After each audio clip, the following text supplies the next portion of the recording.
O Brasil está sendo engolido pelo crime organizado e a maioria finge que não vê. Enquanto políticos fazem acordos nos bastidores e fingem que tudo está sob controle, as facções tomam o poder, controlam bairros inteiros, impõem toque de recolher, decidem eleições. O Estado perdeu o controle e quem paga o preço é o cidadão comum, com medo, com sangue e com o silêncio. Neste corte, Renan Santos não alivia. Com uma fala direta e corajosa, ele escancara uma verdade que muitos se recusam a admitir.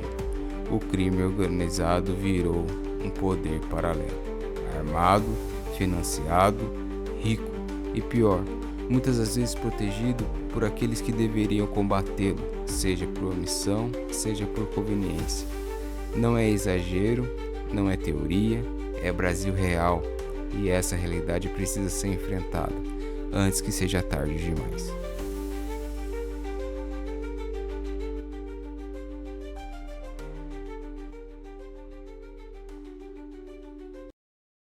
Nós vamos ter que corrigir um erro que houve nesse processo. Qual foi o erro?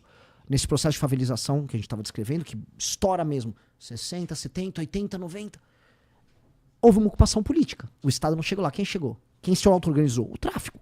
O tráfico, as facções, as gangues. Nós vamos ter que tomar esse território desses caras. Então a guerra é necessária porque é uma guerra quase que de libertação e também um compromisso que o Estado tem que ter em reocupar uma área que pertence ao Estado brasileiro, porque é a obrigação do Estado brasileiro exercer soberania sobre o seu próprio território, e também levar dignidade para essas pessoas, que não adianta igual foi o PP no Rio, ocupei, botei uma bandeira e fez o quê? Nada. O tráfico se restabelece logo em seguida. Então, isso é um papo geracional. Eu tô falando em a gente reconstruir um país, isso teria que ter um pacto de vários governos, meio que concordar com o diagnóstico, falar, ok, esse é o diagnóstico, temos que concordar com a solução, vamos urbanizar isso aqui, vamos levar a dignidade, vamos inserir essas pessoas economicamente, mas tudo começa por destruir o crime. Não há, o nível de, vamos dizer, infiltração do crime, não só na economia, mas na política brasileira, cruzou qualquer nível. A gente viu agora recentemente uma ONG ligada ao PCC convidou membros do governo Lula, eles foram lá numa favela que estava tendo uma desocupação no centro de São Paulo, e eles ficavam lá negociando com os caras do PCC. Tinha a dama do tráfico, ela levava a gente tanto do PCC quanto do Comando Vermelho para se reunir com órgãos do governo federal e com membros do parlamento. Tipo, tá rolando. Agora, tinha um filme que chama O Grito, bancado e tocado por uma ONG ligada ao PCC, com participação de gente do Comando Vermelho, PCC, o Luan participa, o Marcinho VP participa, se eu não me engano, a turma do Marcola também participa. Foi quase uma joint venture para fazer um filme do PCC com o Comando Vermelho, tava na Netflix. Isso tá rolando. Então, qualquer lugar sério falaria, ok, eu preciso retomar esse território. E a gente vai precisar fazer isso. A gente vai precisar levar a discussão para esses termos. Mas teremos consequências ruins? Eu acho que teremos muitas vezes, porque nada é perfeito e ainda mais num estado complicado como o brasileiro, é imperfeito. Agora, é muito mais trágico do jeito que tá. No Brasil, todo dia morrem dezenas de pessoas por homicídio e boa parte desses homicídios são guerras entre facções e se não guerras de facções, pessoas vítimas de faccionados. Logo, assim, a gente já tá vivendo consequências bem nefastas todos os dias. Provavelmente desde o momento que começou o podcast já morreu 1 ou 2 pessoas em algum lugar do Brasil por causa dessa guerra. E vai. Logo, assim, que medo a gente tem que ter além de não entregar algo pior do que já tá. Porque não tem como ser pior do que já tá. E a gente postergou tanto a solução que meio que a gente só vai resolver sendo muito duro, muito radical. Então o que a gente está propondo é muito duro e muito radical porque é como uma quimioterapia, né? Se você não fizer, beleza. Faz igual o Steve Jobs tomando suco de cenoura quando eu tava com câncer no pâncreas. A gente tá tomando suco de cenoura imaginando que vai vir uma cura mística que não veio. Entendi. E a gente... isso daí passa também por uma pena de morte no Brasil, por exemplo? Olha, se a gente instituir uma guerra contra o crime organizado, você vai ter enfrentamento. Se o cara não se render, ele vai trocar tiro, ele pode virar óbito. É consequência disso. Num contexto de guerra, em que os inimigos, né, vamos dizer, uma tropa de faccionados resolve trocar tiro com a polícia, eles vão ser prisioneiros de guerra. Aí tem que pegar a legislação nossa sobre isso. O presidente da República tem que entrar, olha, quero organizar isso, uma guerra, um enfrentamento, o Estado brasileiro vai participar disso, as forças policiais vão participar, as forças armadas vão participar, e vamos vencer essa guerra. Haverá baixas, e haverá mortes do outro lado, sim. Agora, tudo com o intuito de preservação dos direitos humanos mais profundos e básicos, especialmente dos moradores e das vítimas. Por exemplo, um cara que vive no morro do Rio de Janeiro sob o jugo do Comando Vermelho. Esse cara, acima de tudo, é um cara que não tem o direito humano dele respeitado. O cara que tá atirando lá, trocando tiro com a polícia, esse cara eventualmente vai morrer. E é do jogo. Agora, se o Estado brasileiro nunca adotou uma postura sistêmica de enfrentamento tratando esse assunto como guerra. O poder de dissuasão que vai ter nesses caras é tão grande que eu acho que assim, a guerra não será tão cavalar quanto se imagina. Eu acho que sim, o Estado brasileiro tem todas as condições de vencer isso. Vencendo essa guerra, aí entra uma responsabilidade que o Estado brasileiro nunca teve, que é ir nessas regiões do Brasil e olhar para essas 20 milhões de pessoas e falar, tá na hora do Brasil ter um plano para esses caras.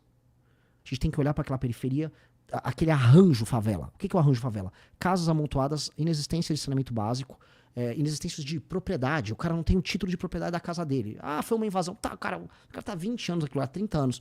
Vamos dar título de propriedade porque o cara eventualmente possa, com o título de propriedade, pegar um crédito no banco para fazer uma reforma na casa dele ou abrir um negócio. Vamos...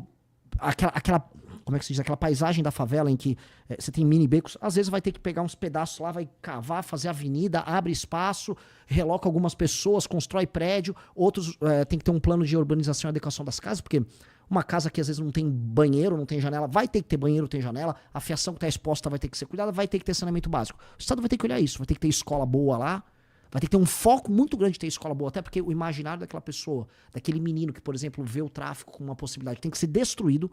Então o imaginário, por exemplo, por isso que a gente tem muita briga com esse negócio de Oruan, porque foi criado um imaginário em que a hierarquia social daquela comunidade se dá através do sistema de valores do tráfico, que é, eu tenho as armas, novinha, vai dar pra mim, eu tenho muito, sei lá, tenho ouro, eu assaltei lá na pista e depois... Não, peraí, cara.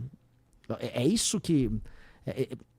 Isso é um sistema ideológico que justifica uma relação social que tem ali. Isso tem que ser desconstruído. Esporte pra caralho. Tem que ser um investimento assim, o Estado brasileiro vai gastar 30 anos adequando isso, tratando essas pessoas como prioridade. E para isso tem que ter poder de investimento. Então, a gente não estava falando aqui que a gente não consegue investir. É isso. Vai ter que ser isso. O Estado brasileiro vai ter que ter capacidade de investimento.